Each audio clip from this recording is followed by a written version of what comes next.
back to episode 28 of the MVP Real Estate Podcast. We had a little bit of a break, a 2-week break, so sorry for... my brother actually came and he's like, hey, I haven't got notifications about your podcast coming up. I'm like, yeah, we've taken a break. Sorry, y'all. No, we had stuff going on within the company and had to take a 2-week break, so we apologize for not being there giving you some real estate knowledge. But we're back at it. We have Daniel here. He is a lending side of real estate out of Louisville, Kentucky. He actually runs his own podcast, which we touch on towards the end of the show. But he drops so much knowledge on the financing and mortgage side of real estate, differences, what to watch for, some quick little tips when you're in the buyer's market or if you are selling or refinancing. So just a really good source of knowledge. So if you like the show, if you like what he's talking about, he does leave his name of his podcast in there. We'll leave it in the show notes as well. But otherwise, let's bring Daniel on. I'll go ahead and just go ahead and answer your question. So how did I get started in, just the real estate industry is kind of what you're asking there. It's post-military, so I was in the Air Force for 4 or 5 years as a jet mechanic, and then when I came out, I went to the car industry, and I went to the car industry for a short time where I kind of got the itch for sales, and I did it very well, but the industry started going down. It was that 2007 time, that 2006, 2007, right before the complete market crash, the depression that we saw in 2008. I try to make the smartest move possible by jumping out of the car industry, and I jumped right into the mortgage industry by an ad in the paper. So that will show my age a little bit there. I'm 37. So For all the there was young an ad people, that's like a Google search. Yeah. Yeah, exactly. Yeah. So there was an ad in the paper that they wanted a local company called SurePoint Lending here in Louisville, Kentucky, wanted sales agents.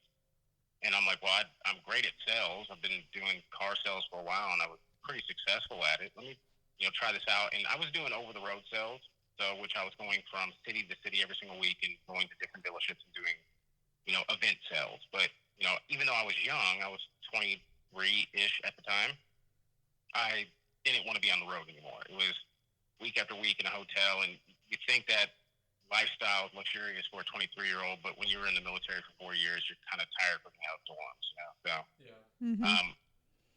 So I saw the ad in the paper, and I was like, let me go and interview, and I got the job on the spot. I had a great interview, thankfully, and that started off my career. So I started at a company called SurePoint Lending. They were a national direct mortgage lender, and I just started out as a mortgage loan officer. And that's kind of what kicked me off. Nice. That's awesome. I feel like there's a lot of people in real estate. I mean, they come from all different industries, but sales, I feel like is one that people just go into real estate from for some reason, or in some sort of facet of real estate from sales. I don't know what it is about it, but... Well, it's big commissions. That is true. Yeah. If you think about it. Especially before the licensing and everything got really strict when the Dodd-Frank came in 2009 and 2010, before they made everybody get licensed, the barrier to entry was very low. I mean, if you had a knack for sales, they would take you on, and the ability to make high income with 0 degree, 0 whatever experience was, you could go from making $15 an hour, $10 an hour at your current job to making thousands of dollars a month, just if you were good at sales. So I think that's why most people jump into those commissions like that. Yeah. I mean, I was always in my younger years, like 21 to 23, 25 range. I mean, that's all I did was sales. Because the point of entry to getting into like an office or like a salaried position and making enough money to like make ends meet just wasn't there. And I started out, I was the lucky one with a kid right away. So I was like, yeah, I got to do something that's going to make money. Yeah. But what I love to see about real estate is you get people they'll start in just a completely different industry. Like we were talking earlier before the show, Natasha running a doggy daycare. Mm-hmm. I was running a gym. Yeah. So No, none. There's no real like path to it. You just got to take the leap and find out where you fall. So, Right. and it sounds like you found something great and you're thriving in it. Yeah, I've been in it since 2006, 2007, and I think I alluded to you guys on an email that I've held almost every position by choice in the mortgage industry. I'm one of those people that a jack of all trades. I try to be. There's a lot of people in this industry that stick to just mortgage loan officer or just underwriter or just processor. If I have an opportunity to learn a different side of the business, I try to jump into that if I can, so I can be more well-rounded and have a longer career and have more options on my resume if ever I need to leave the company I'm at. Yeah, and that's awesome that the company allows you to get into those different areas. I think letting people have the freedom to explore different avenues and expand their skill level, helps the person, which inevitably helps the company. So, we have the same thing here. Like I said, Natasha runs the marketing, and I don't really dabble too much in it. So Natasha feels like it's great, we're going with it. That's her lane right there, yeah. Yeah, just given the freedom to let the staff kind of do what they need to do. One thing that popped into my head when you were just talking, you said you've been in mortgage since 2007? Yes. So you've seen a crash, you've seen, what we're in right now, I don't know if it's the same in Louisville, but right now we are in such a seller's market. Homes are going in a day. You're getting offers that are no contingencies, cash within a day. We just had one. My dad, we literally just sold my dad's house, and it was no contingencies, no inspection, no appraisal, cash offer, and it was fabulous. Yeah. So what has been the transition? You've seen the struggle of that downturn. You've seen it grow. You've seen it dip a little bit, and now we're on this spike. And that has to do wonders for the mortgage industry. What's the biggest struggle that you guys have dealt with in that world specifically through all this? Expectations, I think, is one of the biggest struggles on the mortgage side. On the realtor side, I was a realtor for a very short time. I'm not going to even act like it was long enough to say that I was a realtor. But I jumped from the car industry, and while I was trying to get in the mortgage industry or figure out what I wanted to do, let me pass my real estate license, and I did. Did it for a little bit, but that was the end of that, and I found my calling in the mortgage industry. But it's the expectations that people have. There's the houses are going so quickly, they think the mortgage can be done as quickly as the offers are getting executed, or a cash offer would get executed at closing, but it's not. The mortgage industry got really, really tight after 2008. The crash, and like I said, 2009, the Dodd-Frank bill was kind of introduced, and Fannie Mae and Freddie Mac, they the ones who make all the rules for the mortgage industry, they really tighten things up, and expectations kind of just, people remember what they were like pre-2008 for the older generation, and then even the millennials. These days they want it quick and fast. If it's not quick and fast, they don't understand why it's not quick and fast. Well, the issue with the ebbs and flows of the mortgage industry in a time like this, like you said, is spiking. But everybody wants to buy, everybody wants to refinance, because we saw rates a year ago, roughly a year and a half ago, hit 2.7%, and everybody's trying to take advantage. You should. Yep. The issue is they think that they're the only one in the room that's getting a mortgage, and why isn't it done yet? Well, every company has a backlog, and that's the issue. I think on our end is people having unrealistic expectations on how fast a loan can get done, because not everybody's personal profile looks the same, from credit score to income to house appraisal to everything under the sun that we ask for. Yeah, and it's tough to illustrate that to like a typical consumer about all the steps that go into it, and who is all affected by just a simple refinance. Right. Simple in quotes. I was trying to make an infographic on refinancing and stuff the other day, and I was like, I don't even know where to start. It's just, there's so much information out there. You're right. Yeah. There's so much, yeah. In our business, I go and search for off-market deals. I go to auctions, and I've been trying to go to auctions now that they're. I mean, it's always unfortunate talking about foreclosures because Right. I mean we're dealing with people's like livelihoods and their homes that they're losing. I know. It makes me But- feel so bad. I know, but I mean, in just that specific realm, I would go to these auctions. They obviously slowed up through COVID that we had this past year. Now they're finally starting to hit the market, but with that is all these refinance. I was usually able to get a preliminary title search within 24 hours. And now title companies are coming back saying like, hey, this might take us 3-4 days. We have so many refinances. They're like overloaded. Right. Yeah. So Especially with COVID. It's not even just the mortgages. It's every step along the way is being pulled. Mm-hmm. And all of those companies are feeling the stress on it.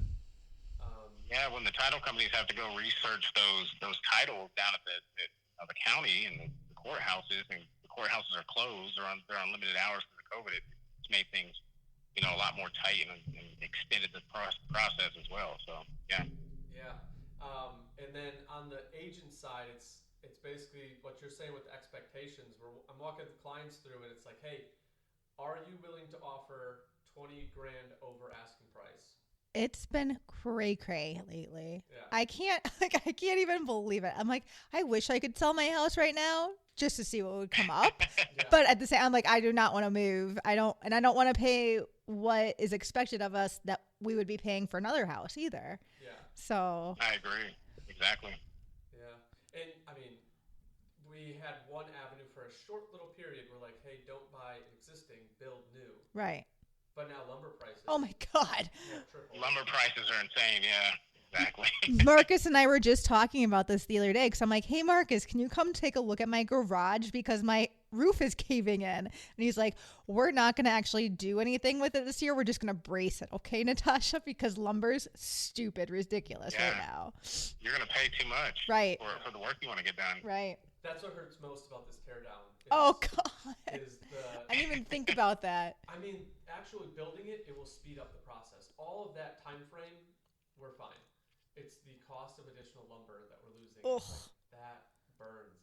I mean, a sheet of subfloor, like 3/4 OSB, is going for $70. What was it before? Wow. Like in the 20s. It's, Yeah. That hurts. 3x easily. Yeah, Oh. It's been difficult. It's tough to swallow, but Yeah. again, it goes down to numbers. Do you recoup it when you sell? We hope. Oh, okay. We hope to hit this little bubble here Before it pops. Yeah. Yeah, we don't know exactly. when it's going to be. I don't know if you've heard any updates of what we're expecting. Well, didn't the moratorium get extended? Yeah, I don't know. Haven't read. Oh, I thought it did. I haven't seen that. But I mean, if it does pop, we miss it. That will suck. Maybe that was just out in like the Seattle area. Might have been that. I don't know.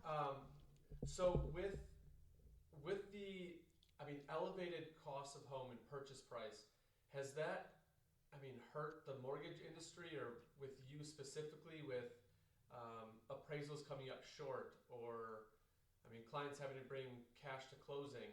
Have you seen any struggles that way, and how have you tried to combat that with what you guys do? Not really. Because on the for the past year and a half, it's been a refi market more than a purchase market, and most companies, completely, in my opinion, from what I've seen, push their purchase platform to the side and focus on raking the dollars right now while you can, because everybody wants to refinance. Now, when the rates kind of took a turn at the beginning of the year, post-election, and they just kind of uptick, and they usually do around tax season, they go up a little bit. Then companies start turning on let's bring in some more purchases, and let's see if we can hedge our bets or hedge our portfolio now. But the good thing about purchases is the appraisal price, and even appraisers know this, the appraisal price is, it's more about not what has sold, even though they have to look for comps Right. of what has sold, but it's more about what the buyer is willing to pay for the house. Right. And that's why they get Interesting. a copy of that purchase contract and say, okay, they want to purchase this house for $330,000 or $400,000, and man, these comps they'll stretch it out a little bit. They know what it takes to kind of push that that boundary if they can. They'll go a little bit further and justify a comp and say, well, this is more comparable than the ones in the direct neighborhood because of these 5 amenities in the house or whatever it may be. So the good thing about purchases, it's most of the time it's insulated from a low appraisal because the appraisers try to find a way to make the purchase price work. I don't know about where you're located, but for us out here, the appraisals were pushing us back at least a week and a half, maybe 2 weeks to like just have an appraisal, like have somebody come out to appraise the house. Oh yeah, that's absolutely the same. Yeah, getting an appraisal done because everybody's swamped. Yeah. Yeah, I was shocked. I was like, okay, well, we'll just sit on this for a little while longer. I was like, but they want to buy the house in like 3 weeks, so. And that's what I was talking about expectations. Yeah. You guys probably see it too. It's everybody wants to move fast, but you know, there's so many, especially on the purchase, there's so many parties involved. It was really funny. You know, I mean, I guess slows things down.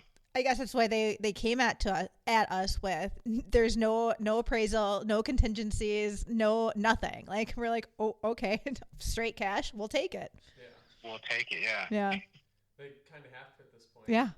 I mean, and I don't know if it's the same or you feel the same way, but especially in these like polarizing times where there's either extreme lows or extreme highs, trying to talk to your clients or the people that you're serving about the difference between market rate and assessment and then an appraisal, how all of those numbers could be way different when you're going into purchase or when you're selling. Right. It makes it super difficult in these times where like prices are just going crazy. It's just like whatever kind of like slides in, they'll take, you know?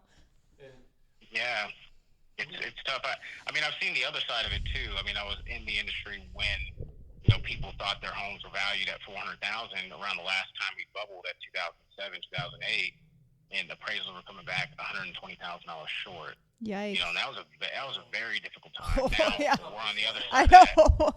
That's my sister. Thankfully, I'm still in the industry because a lot of people didn't make it. A lot of companies didn't make it. So, but yeah, you're right, Marcus. It's you know, people don't understand, and the reality is, even most homeowners, people who have done 5 mortgages, they've bought and sold, they still don't understand the ins and outs, and they never will, of how the ebbs and flows of this industry goes. I don't know. My sister's still in the scenario where she's underwater with her house, and I'm like, that sucks. Yeah. Like, yeah. Even in a market like this? Yeah. Yeah. Wow. I know. I'm like, that's awful. But I think she probably bought when the market was really high last time and probably overpaid for her house, unfortunately. That's crazy. And I'm interested to ask you more questions about that downturn because when that happened, I was a sophomore in college, so I was not even close to owning property. You're so young. It's my parents' fault. Yeah. But I missed that whole downturn of everything. Like I heard about it, but at that point, like in college, that's the last thing on my mind about owning a home. I'm trying to like make enough money to pay rent. Yeah. So with that, like what was in your realm of mortgage, what was the biggest pain point, if you can recall back, that you kept running into? Was it that appraisal that was falling short? Probably the appraisal going. I mean, there was a lot of factors happening. I mean, it was like the perfect storm in a negative way, right?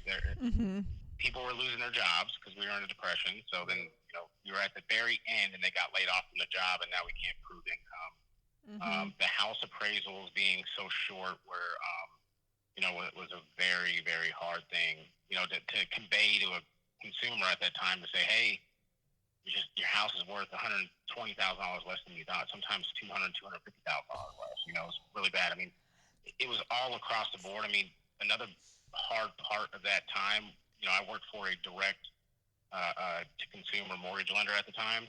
I mean, we serviced 50 states, but with a direct to consumer lender, a company like that, they do all the processing and underwriting, and then they sell them off.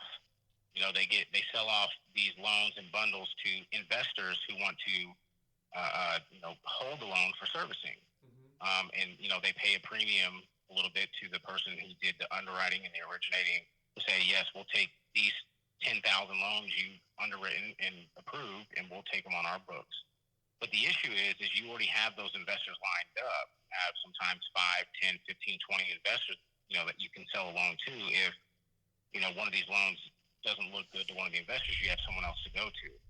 What happened, and the issue is, for the mortgage company I worked at that time, is the investors started going out of business. So then the company I worked for, they were left with, having to they had to service the loan because they closed and funded the loan, but they couldn't sell it off. And the bad thing is, at that time, we were doing, loans that right now you would never see ever. No income, no asset loans, ARMs. You have ARMs now, but aggressive ARMs back then. Yeah. They were completely different. And nobody wanted to buy them because that is what got everybody in trouble with the buybacks, is those bad loans that you were forcing, and you were finding a way, put it that way, to get customers the home of their dreams, even though they couldn't afford it at that moment. And maybe they could at that moment, but when the market turned and the rates went up 2%, they couldn't afford it 3 years down the line. And companies were going out of business because, consumers were defaulting on payment. So I remember my ex-husband's friends were kind of in that situation or scenario where they, like, their rates in their house went up so high, and they're like, we can't afford this. Like, they were sitting there, and I remember their faces were like stark white. They're like, I don't know what to do now. Yeah, it's bad. It was bad. And, customers that we had closed a year before were calling us begging to help, and there's nothing we could do. Yeah. Now they don't qualify. Now they lost their job, and it takes a mental toll on you at that time to say, did I do something wrong to put these people in this position? But again, the burden, it was on the mortgage industry. I mean, we were writing a lot of bad loans, no income, no assets. Right. As long as you had a high credit score, you could qualify for a $500,000 home, even though you could only afford a $150,000 home. Oh, God. But there's a responsibility on the consumer side too to know what you're signing as well. So. Absolutely. Right. To my knowledge, weren't you guys kind of pushed as an industry to lend more, to get aggressive with those? So yes, I mean, it falls on your shoulders, but weren't you pushed by more or less the government to start pushing and lending more? Absolutely. I think it was. I'm going to maybe quote where this came from, but it was a Clinton regime time. Yeah, I know. I do the same thing on mine. I'll stumble through a word or two, but Clinton, they signed an act to push more homeowners. I can't remember what it was, and so we were incentivized to do more. And the reality at that time, you could make so much money, and there was little governance over how you made the money. I mean, for example, the bait and switch back then was absolutely real. You could tell a customer this is what your costs are going to be, and then as a salesman, you find every way to justify why the costs go up. Hey, you said your credit score was a 750. It was only a 720. It wasn't that good. Sorry.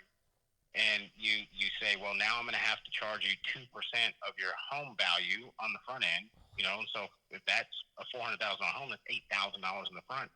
And on top of that, at that time, you could yield spread the rate. So if the par rate was 5%, you could go 2 on the back to 7%. So someone should have got a 5%. You could have gave them a 7% on the back end and a 2% origination fee on the front end. And you as the loan officer make, 60% of that fee that you made for the company. So you're making money hand over fist with no licensing, no anything. So you were incentivized not only by what bills and acts were pushed by the government to say, let's get more homeowners. You were incentivized by, holy crap, I can make so much money as a young kid and all I have to do is tell them why, they deserve this more cost because they're not in the best credit profile. Mm-hmm. Yeah. I mean, it was like the Wild West is what I was told about with that. And I mean, obviously since then they've cleaned that up a little bit, but now I see that in the commercial space. Oh, there's yes. Little to no governance in the commercial space, and you're seeing that there, which I kind of stay away from except for apartment buildings. But like the retail spaces and all that stuff, and I mean, I am so happy to be out of being a small business owner and having to pay for a retail spot. Like I'm sure. do not want to deal with that ever again. Yeah, and now I'm sure. brick and mortars going Oh. lower and lower, and everything's online. Well, it's interesting. I still talk to the gal who bought my business from me, and she's telling me that her landlord is raising her rent like every 6 months, if not more. And I was like, how can That's he crazy. continue to do that? He is going to shoot himself in the foot because he's going to raise Yeah. her rent so high, and she's not going to be able to afford it at all. Yeah. Awful. Within you guys, do you guys stick primarily to residential, or do you do commercial lending as well? We don't do commercial at all. Okay. So it's all residential. Awesome. I have a question about refinancing your loan. Sure.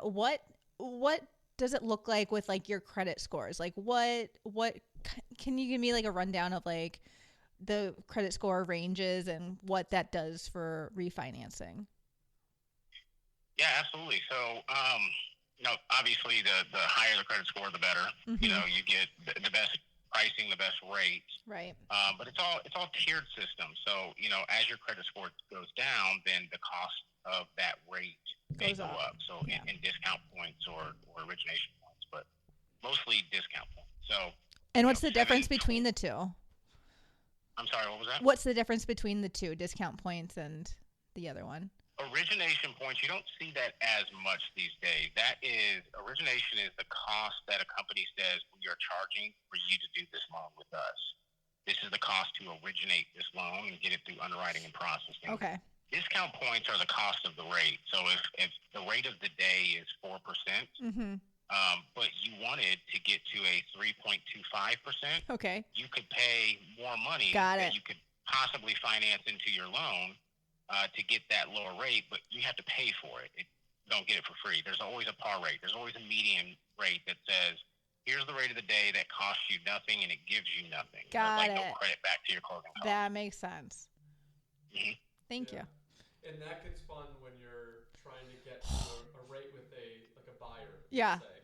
And you're like, Exactly. mortgage company about points. See what they can do with it. I was just doing the math in my head, and I literally was like, okay, I need to like really stop and think about this as you're explaining it to me. Yeah. Whew. And this right here is the reason that I get fearful, and I'm seeing more and more for sale by owners out here Mm-hmm. because they're like, well, I mean, the market's hot. I'll just put a sign out in front, and everything will be fine. And I'm like, just please, I mean, talk to your mortgage company. I even felt awful when I did a for sale by owner for my dad, and I was like, well, because people approached us to sell to them, and we're like, Yeah. well, if you're approaching us without a realtor, like, and we can just use real estate lawyers, perhaps, but like I was still like pushing for a realtor just because I'm like, I don't know, I just get nervous. Yeah. I like to have something that can protect me. Yeah. And Yeah, of course. I mean, it goes on the buy side too, where they're trying to go and just purchase because they can do it. Right. It's like, there's so many steps involved. Ugh. There's so many questions that need to be asked to people. And there's so many like situations that you need to make sure are like legit or okay, or like that your house isn't going to fall apart after they close the door.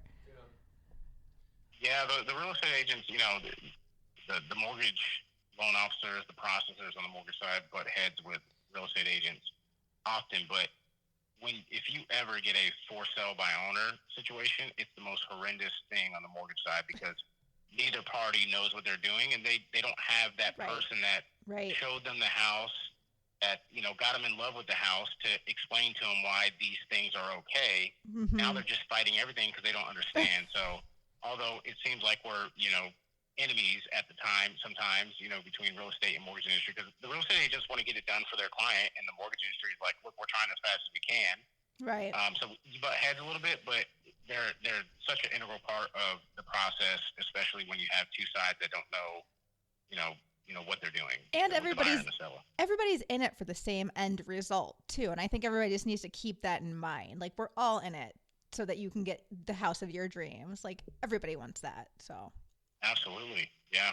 Yeah, and I know like the mortgage company that I use, for my clients. I mean, I recommend them to a few, but I mean, even from credit union to bank is different.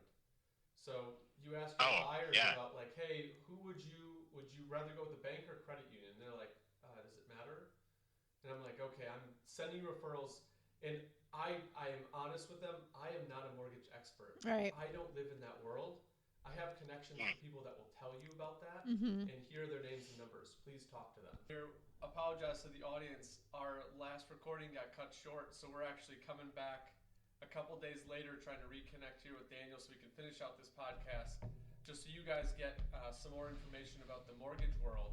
And I believe we got cut off right when we were talking about the difference between home mortgages that you can get at a conventional bank, at a credit union, or a straight home mortgage lender.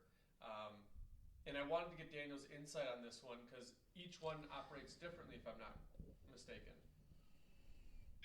Yeah, I think I'll try to re-summarize how I said it last time and maybe a little bit better this time. But, you know, you have three different types of entities that do business in different avenues, where a direct-to-consumer mortgage lender, all they do is mortgages. So if you're looking to get it done and get it done efficiently and fast, most of the time you would want to go to a direct mortgage lender. Someone who doesn't deal with checking and savings and investment accounts and personal banking, etc. But with direct mortgage lenders, they usually sell off their loans. They only service a small portfolio, so then they have to adhere to the guidelines of the investors that they sell the loans to. So not only are they have to look at what Fannie and Freddie Mac want us to underwrite loans at, then they have to say, okay, if we're going to sell this batch of loans to this investor or these investors, what are their overlays? So they don't ask us to buy back the loan, which then you lose quite a bit of money. So that's the issue with direct mortgage lenders is it's fast, it's efficient, it's all they do. You probably will get really good pricing in comparison, but there may be a couple more overlays. Mm-hmm. With a bank or FDIC insured entity, you know, they don't have to follow Fannie Mae and Freddie Mac as closely. You know, they follow FDIC guidelines, and they have a little more wiggle room a lot of times. But the issue is you pay the price in convenience and speed. You know, they don't have, because they don't focus solely on mortgages.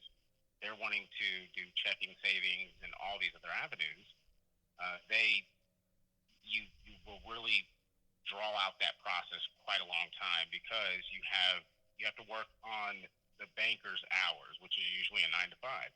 And if, like I said last time, if you're working during the time that they're working, you may have to take off work. They might not have an online portal for you to upload documents, where this day and age, I think everybody should have something like that. But a lot of banks haven't transitioned into the online atmosphere. They're still all about, you know, touch and feel and face-to-face. So I think the biggest difference with mortgage companies and, you know, brick and mortar, you know, banking, FDIC insured is, you know, convenience and speed. That's where you're going to get the biggest bang for your buck. If you want to get it done and get it done fast, with convenience, where you can sit at home on your computer, upload some documents, and be able to chat with a loan officer or processor almost 24/7, and not be constricted to a 9 to 5 time frame, you'd rather go with the mortgage company. I'm sorry. Yeah, and I know that I've heard, and I've had some clients that were just, I already bank with them. I'm just going to go with them with my mortgage, and I hesitate because I know that within the underwriting process, the whole relationship-based banking doesn't really play a huge factor in it, from what I've been told.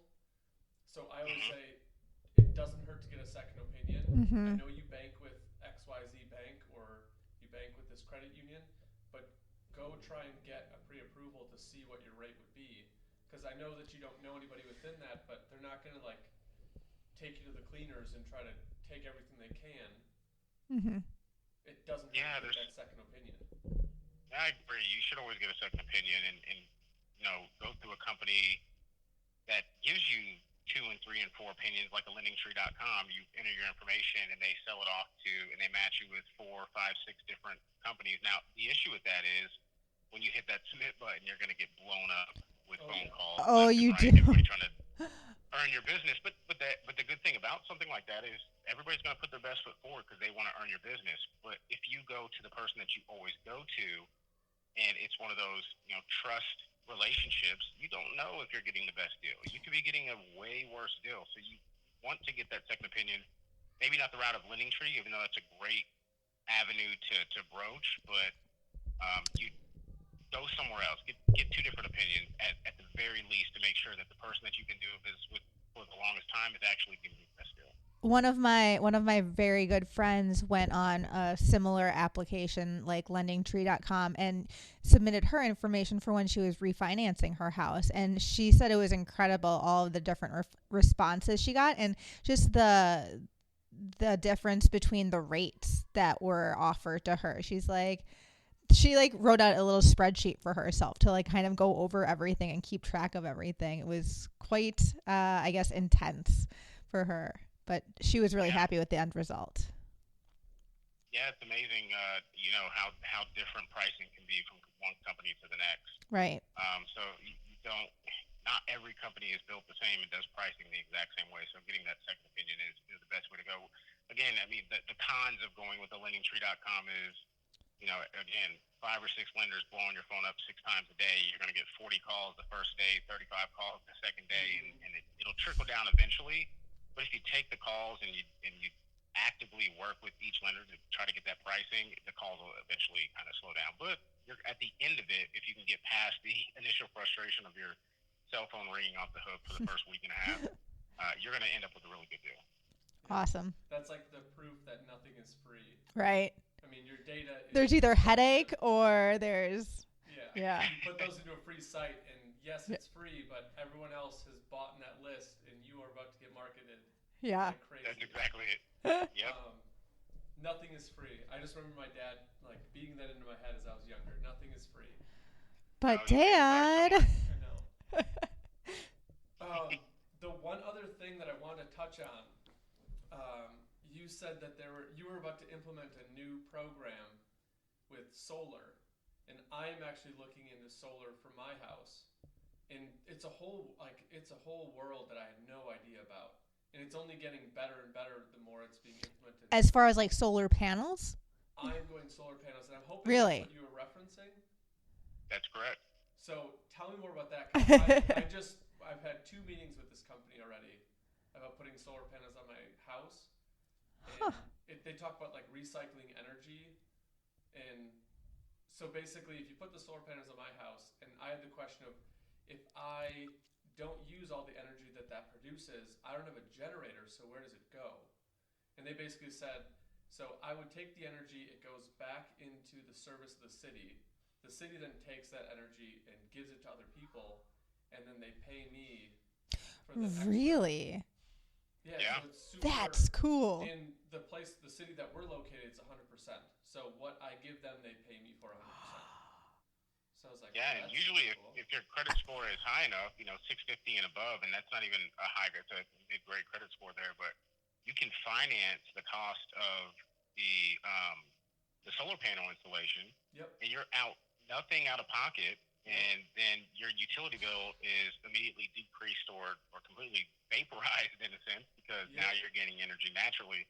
Yeah. So you eliminate a bill without having to pay anything. Yep, and that's what the program they have for me. So it's a 30-year, I guess, system, but I'm on a plan for 11 years. So they basically deduct the price of the insulation and the material off of the difference of what my energy bill is. So I pay the same for 11 years, but after the 11 years, I drop off, and I'm just on solar. If you could have seen how my face transformed from initial shock and awe to the thought processes that were going through in my head, and this is incredible. I want to look into this today. Yeah. Tomorrow. I want you to talk more about how you are doing the lending side of that, correct? We are. So exactly tell us more about that. That sounds interesting.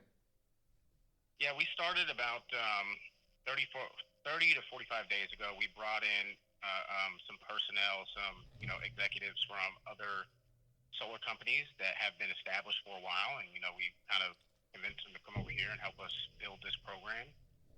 So we are doing exactly that, the financing, reaching out to consumers who say, yeah, I'm interested in lowering my electric bill. I'm interested in going solar.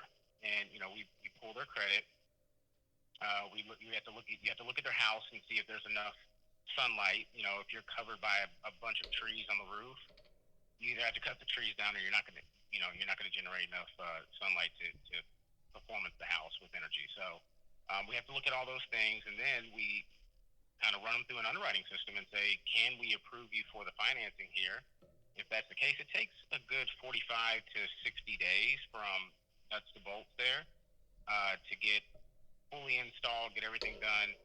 But if you can, I'm now that we've implemented the program here at my company, I'm thinking about doing the same thing for us too, because why wouldn't I? If I'm out of pocket nothing, and I'm not moving anytime soon, in the long term, I'm going to save so much money, and I'm going to help out, so many things like the environment and green energy and stuff like that. So I have a question then.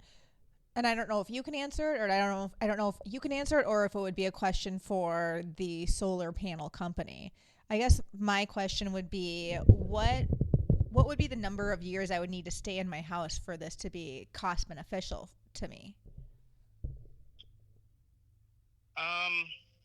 I think it's cost beneficial immediately, because you don't pay back the financing, so it stays with the house, and whoever you sell the house to gets they take over that agreement of the solar panels, and it's a good marketing for selling your home. If you stay in the home and say, hey, I've got also solar energy here, so you're not going to have an electric bill that quite as high or at all. So that's a great question. I don't want to give a fluff answer there, but I think it's an immediate return almost. Awesome. I guess I didn't realize that the quote unquote mortgage with the solar panels would then transfer with the sale of a house too. I believe so.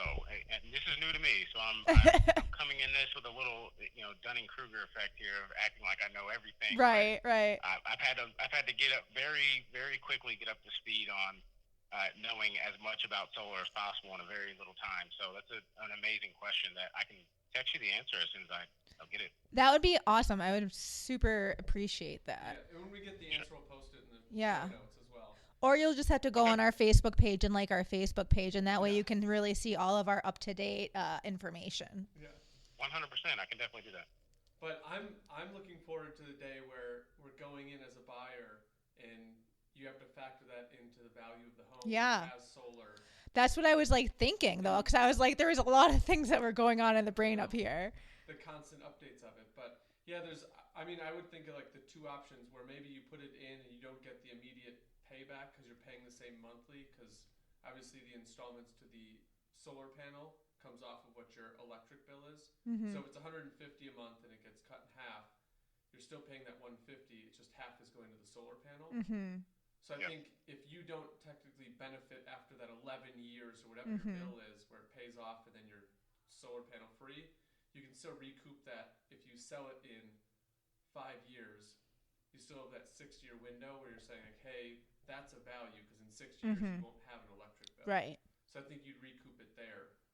I get it. I would assume. But again, I don't know. There's a lot of stuff that's happening that I have to really factor. It's so new, yeah. But I know that it's going to take over. Yeah, it is. It is. And there's more and more people popping up, and I'm driving around and I'm seeing it, and I'm like, my neighbors have solar panels on their house. They just got them installed this last year. Yeah. Yeah. So I need to wait, because obviously my house from when I bought it to what it is now is way different except for 3 walls. Yes. So they need me to go through one complete billing cycle so that they can kind of run the numbers to say this is what your average monthly bill is and this is what will be charged.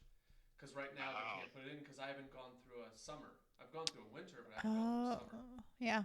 So Gotcha. we're not actually going to install these until October. Okay. So I'm a little ways out. Are you able to install in October? I mean, does the weather get bad up there to where they can't do install yet? October's not too bad. November is. Yeah, late November, December, January, February, March. Probably not. You don't want to go on a roof. Gotcha. But usually October, it's a little chilly, but yeah, it won't be too bad. No ice or anything yet. Yeah, But if I get in this year, I'll be happy. But I know that at the end of the summer, we need to reconnect, and then we're shooting for October. Okay. And the one side of my house is literally like exposed the whole day. Oh, that's nice. And I don't have a house next to me. I don't have trees. It's just open, exposed sky. So that's awesome. Yeah, it's going to be amazing. I know. I'm looking forward to it. But I didn't know that lending companies are actually putting that as a mortgage. I didn't either. That's really cool. That We're doing it. The whole window.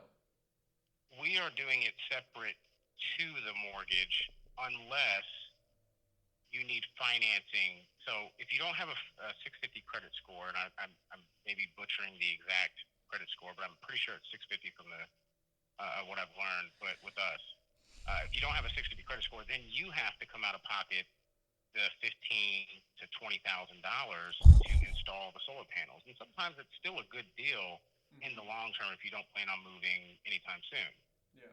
But what we can do when you run it, as a affiliated partner, meaning part of the mortgage company, we can reach out to our mortgage side and say, hey, can we do a cash out refinance for this couple or this consumer, and then you can finance the amount of that those solar panels in there if you don't have the money to bring it out of pocket. But if you have the 650 credit score and above, usually we can give you the financing on the side. I keep saying this to Mark. It's each week that we do this podcast.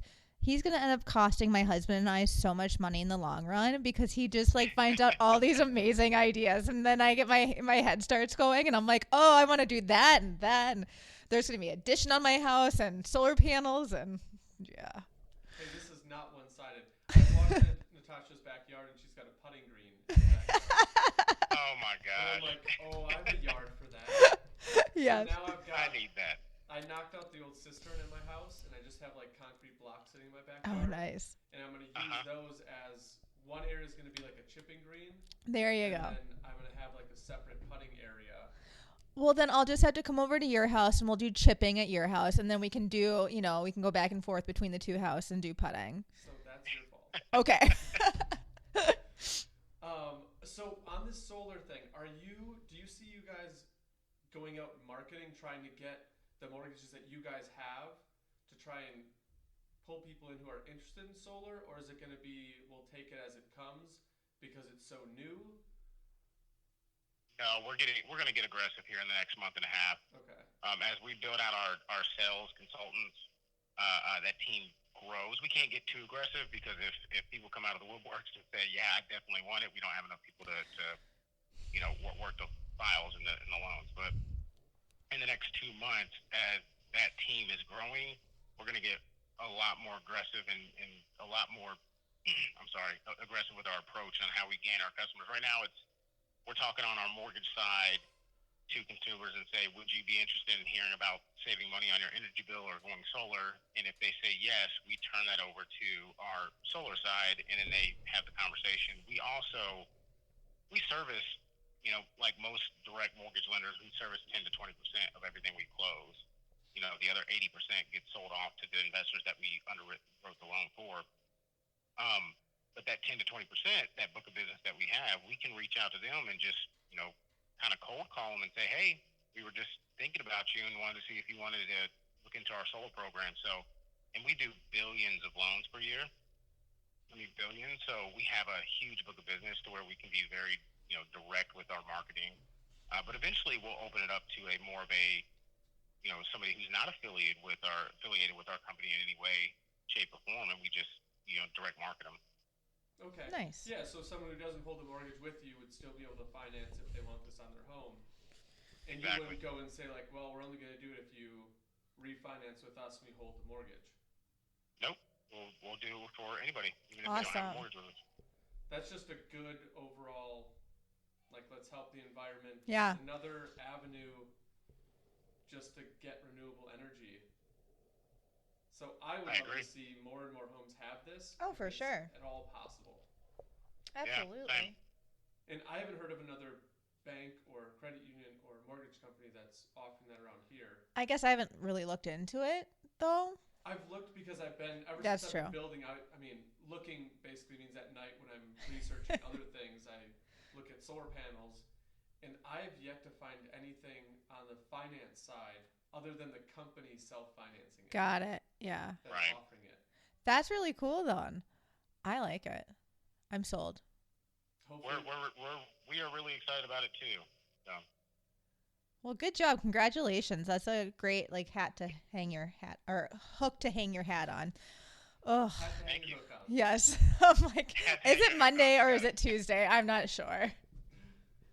Well, that is awesome. You are going to have to keep us updated with how that goes, and hopefully it goes well, and hopefully it takes off. And you have obviously the manpower to support it, or you expand fully because it's going to take off. But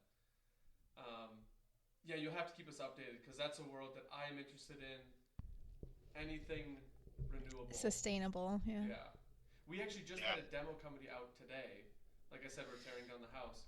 They come in and they basically take down the house piece by piece, and then they have an appraiser come in, say, all right, the scrap lumber is worth X amount of dollars. So you'll go in, you'll pay them to take apart the house, and then they'll leave you a tax deductible receipt because you're actually in theory, donating the lumber back. Wow. Which is a whole, I was like, there's a thing that does that? That's really cool. I really like that. That is cool. I thought it was just a dumpster company come in and a demo company bring in some dumpsters, haul it away, and it's gone. That's great for you. Yeah. So we're exploring that option. It's a little bit more expensive because obviously we're not bringing machinery and we're just going to knock the thing down. No, but that's a tax write-off. Right.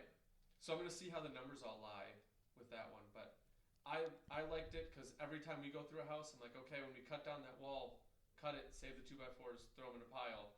Because we can reuse that. Yeah. We don't need to dump it, especially with lumber costs these days. Oh my gosh. Why would we dump that if we can use it? Right. Yeah. Even if it's scrap lumber for just something. Whatever. You can repurpose it. Yeah. Exactly. And there's so much shiplap at this house. Like the walls were shiplap, the ceiling was shiplap. Well, if you would have told, Oh, I wow. should have known that last year, because we have to shiplap all of our ceilings in our house because they're just all very wonky and they wave back and forth and it just does not look like a good finished house. And so we put shiplap up in all of our ceilings to try and hide it. So I need more shiplap. Thanks. I'll send some over. Well, very cool. So the one thing I wanted to give the audience, because you do your own podcast, correct? I do, absolutely, with a good friend of mine.